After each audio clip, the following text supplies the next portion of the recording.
خودم میشورم و میذارم سر جاش. کجا بودی؟ منظورت چیه کجا بودم؟ همینجا بودم دیگه. چی داری میگی؟ دروغ نگو دختر. من دیدم تو اتاق آقا بودی. خب وقتی میدونی چرا میپرسی؟ اونجا چی کار داشتی؟ نمیدونستی همین موقع است که برسه خونه؟ آقا خوشش نمیاد خدمتکاری بره تو اتاقش.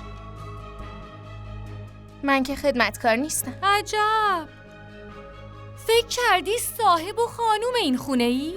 چجوری بهت بگم؟ من نمیخوام صاحب این خونه باشم، ولی اگه این اتفاق بیفته مطمئن باش تو رو اخراج میکنم. به چی زل زدی؟ برو لباستو عوض کن. این چیه پوشیدی؟ انگار لباساتو به هم بخیه زدی. به این میگن مد،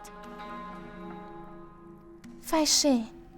واقعا تو از این چیزا چی میدونی؟ دلم نمیخوادم بدونم. فشن فشن همش چرت و پرته. برو از خودت خجالت بکش.